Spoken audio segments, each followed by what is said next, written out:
यालमु मा बैना ऐदीहिम व मा खल्फहुम।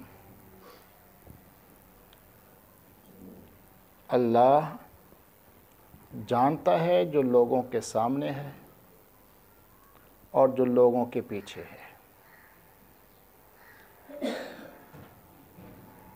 हमें सामने का इल्म है, पीछे का इल्म नहीं।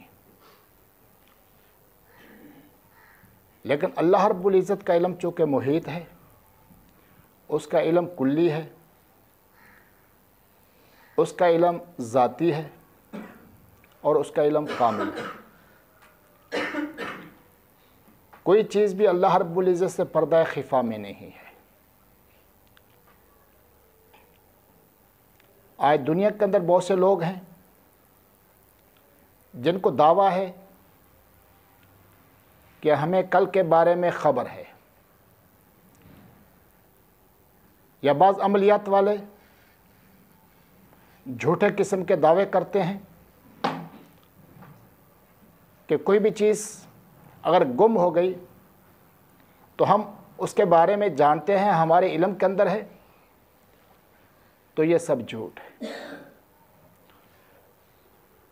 हर चीज़ का इल्म, हर एक चीज़ के बारे में इल्म, हर वक़्त इल्म, ये सिर्फ़ और सिर्फ अल्लाह रब्बुल इज़्ज़त का ख़ासा है, किसी और का ये ख़ासा नहीं है। आका सल्लल्लाहु अलैहि वसल्लम का इल्म उतना ही है जितना अल्लाह रब्बुल इज़्ज़त ने अता कर दिया है। इससे ज़्यादा आका सल्लल्लाहु अलैहि वसल्लम का इल्म नहीं है। और ख़ुद अल्लाह रब्बुल इज़्ज़त ने कुरान पाक में दूसरी जगह पर फरमा दिया, वमा ऊतीतुम मिनल इल्मि इल्ला क़लीला, तुम्हें जो इल्म दिया गया है वो बहुत ही थोड़ा है।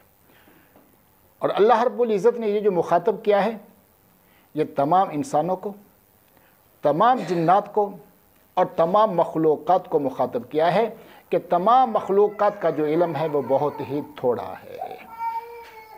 वो इल्म हकीकी नहीं है, वो अल्लाह रब्बुल इज़्ज़त का अता करता है। वला युहीतून बिशैइन मिन इल्मिही इल्ला बिमा शा, बस अल्लाह रब्बुल इज़्ज़त उतना ही इल्म देते हैं जितना चाहते हैं। अपने अंबिया अलैहिमुस्सलातु वस्सलाम को वो वही के ज़रिए से बराह रास्त देते हैं, या इल्हाम के ज़रिए से दे देते हैं, दिल के अंदर इल्क़ा कर देते हैं, या फिर मुहक्किकीन को अल्लाह रब्बुल इज़्ज़त अपने फ़ज़ल से कुरान और सुन्नत के अंदर गौर व फ़िक्र की वजह से कुछ अता कर देते हैं, जो उनके दिल के अंदर इल्क़ा कर दिया जाता है। लेकिन किसी को भी ज़ाती इल्म हो अल्लाह के अलावा ऐसा कतन नहीं है। वासिया कुर्सियुहु समावाति वल अर्ज़, अल्लाह रब्बुल इज़्ज़त की कुर्सी बड़ी वसी है। कुर्सी से मुराद अल्लाह रब्बुल इज़्ज़त के इख्तियारात, अल्लाह रब्बुल इज़्ज़त का कंट्रोल, अल्लाह रब्बुल इज़्ज़त की हुकूमत है। कुर्सी से मुराद ये कुर्सी नहीं है कि जिस पर हम बैठते हैं, सदर वज़ीर आज़म जिस पर बैठते हैं वो कुर्सी मुराद कतन नहीं है। क्यों? अगर कुर्सी से मुराद वो कुर्सी ले लें जिसको हम अपने जहन के अंदर, अपने दिमाग के अंदर और अपनी आँखों के अंदर कुर्सी समझते हैं और देखते हैं, तो फिर अल्लाह का वजूद बंद हो जाएगा कुर्सी के अंदर। हालांकि अल्लाह रब्बुल इज़्ज़त की ज़ात ऐसी है जो आसमान और ज़मीन के अंदर नहीं समा सकती। हाँ, अगर वो ज़ात समा सकती है तो एक मुसलमान, एक मोमिन के दिल के अंदर समा सकती है, लेकिन इसके अलावा और कहीं पर अल्लाह की ज़ात समा जाए ऐसा मुमकिन नहीं है।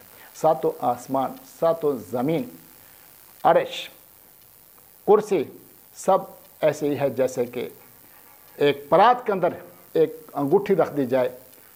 शायद इसको भी हम बड़े अंदाज के अंदर बयान कर रहे हैं, जबकि अल्लाह रब्बुल इज़्ज़त के सामने ये सारी कायनात इतनी भी नहीं है। वला यऊदुहु हिफ्ज़ुहुमा व हुवल अलियुल अज़ीम, अल्लाह रब्बुल इज़्ज़त अपनी कायनात की हिफाजत में थकते नहीं हैं। मैं थक जाता हूँ, आप थक जाते हैं, एक चीज़ को थोड़ी देर के लिए उठा लें थक जाते हैं, किसी चीज़ की निगरानी करनी पड़ जाए थोड़ी देर के बाद हमें थकावट हो जाती है, लेकिन अल्लाह रब्बुल इज़्ज़त की ज़ात थकावट से पाक है। मेरे अज़ीज़ दोस्तों,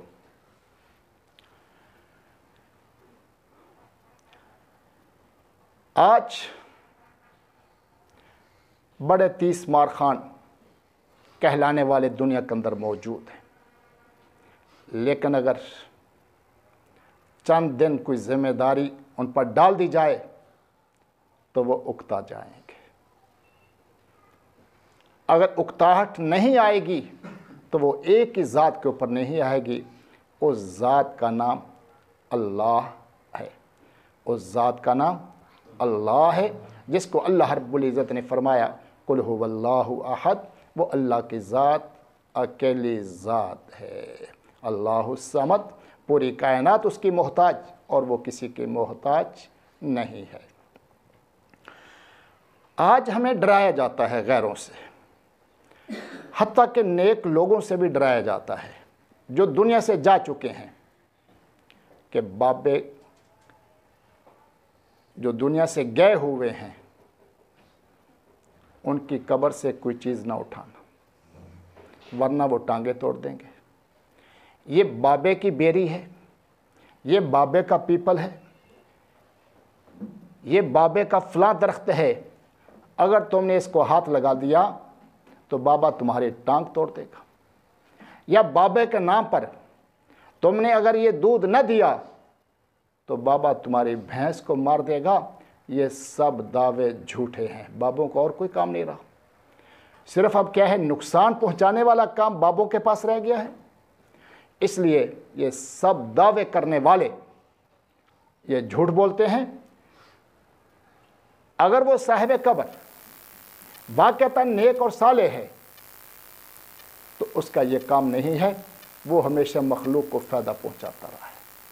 ہمیشہ اس نے مخلوق کو فائدہ پہنچایا ہے، اور مخلوق کو فائدہ پہنچانے میں اس نے خون کا آخری قطرہ اور زندگی کے آخری لمحہ تک قربان کر دیا ہے۔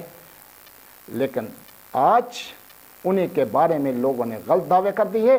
اللہ رب العزت نے اپنے اس فرمان کے ذریعے سے ان سب دعووں کا رد کر دیا۔ اس لیے رات سونے سے پہلے اس آیت کو پڑھ کر کے سو جائیں، ہر چیز اللہ رب العزت کی حفاظت میں آ جائے گی۔ صبح اٹھتے ہی اس آیت مبارکہ کو پڑھ لیں، سارا دن ہر چیز اللہ رب العزت کی حفاظت میں آ جائے گی۔ اور حتیٰ کہ ہر فرض نماز کے بعد پڑھنے کا معمول ہے، جیسا کہ میں نے شروع گفتگو کے اندر یہ بات کی ہے۔ تو بس جنت تک پہنچنے کے اندر صرف اور صرف اگر رکاوٹ ہے تو وہ موت ہے۔ جیسی موت آئے گی جنت استقبال کر رہی ہوگی۔